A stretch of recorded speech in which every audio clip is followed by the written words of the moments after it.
Teacher যখন নিজেই প্রশ্নের উত্তর জানে না। বলো এই কোয়েশ্চেন অ্যান্সারটা কে পারবে? বলো এখানের মধ্যে কে পারবে? তুমি পারবে? আমি তো নিজেই পারবো না এই অ্যান্সারটা। তুমি পারবে? না। পারবে না কেন? পড়াশোনা করো না? কি করতে স্কুলে এসে বসে থাকো? এই তুমি বলো। দূর বাবা, কেউ তো একটা উত্তরও বলতে পারছে না, আর কতক্ষণ এইভাবে চালাবো? বেলটাও পড়ছে না যে ক্লাস থেকে বেরিয়ে যাব, ভালো লাগে না। বলো। এই তোমরা সবাই প্রাইভেট কার কাছে পড়তে যাও? ম্যাম আপনার কাছেই। ঠিক আছে, তুমি বাদ দিয়েও তো এতগুলো স্টুডেন্ট আছো, তার মধ্যে কেউ বলতে পারছো না? ম্যাম আপনিই বলে দিন। আমি কেন বলবো?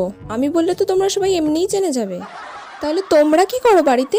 উফ, কি জ্বালায় পড়লাম রে বাবা, কেউ তো একটা বল। সব গাধা, আমিও গাধা, তার সাথে তোরাও গাধা। বলো। নিজে তো জানি না, যা বললো তাতেই হ্যাঁ বলে দিই। শুনলে কি বললো? আমি কেন তুমি কেন পারলে না? শুনে নাও ভালো করে, কালকে যেন কোয়েশ্চেনটা ধরলে তুমি পারো, ঠিক আছে? উফ বাবা, এতক্ষণে ঘন্টা পড়লো, তাড়াতাড়ি পালাই।